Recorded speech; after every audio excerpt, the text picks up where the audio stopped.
Loved one may have died in a car burning outside University Hospital last week.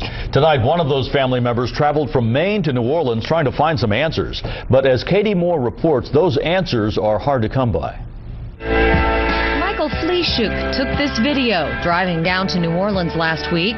It's the last time he was seen. Fleeshuk's car was found outside of University Hospital at 3 o'clock in the morning last Thursday with a body burning inside of it. Investigators think it was Fleeshuk, but haven't been able to identify the body. On the video, you can see him traveling to University Hospital. He had traveled there many times to look into his daughter's death in 2007. 32-year-old Blanca Peredo died here a day after giving birth to a stillborn boy.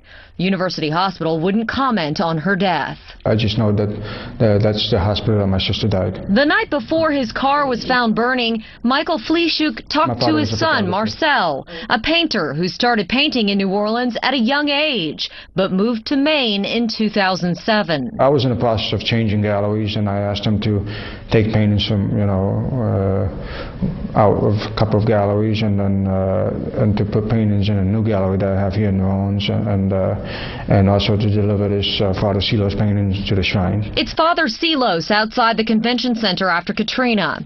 It'll soon have a permanent home at the shrine on Josephine Street.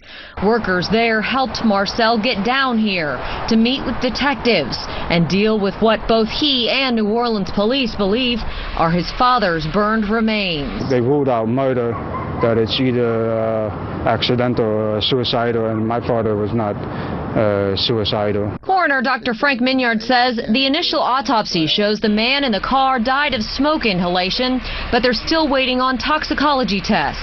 He says there were no signs the badly burned man was hit on the head or evidence of gunshot wounds, for example. Marcel can't get access to the remains because they haven't yet been identified.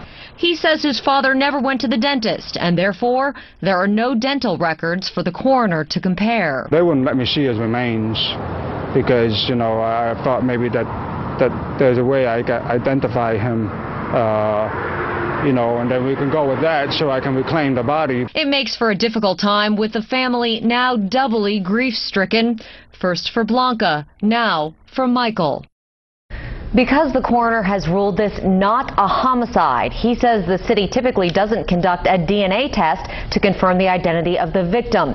And the NOPD would then close out the case as an accident or a suicide with an unknown victim. But tonight, Coroner Frank Mignard says that process will get done in this very unusual case to allow the family to properly bury the remains back in Maine. Dennis and Angela.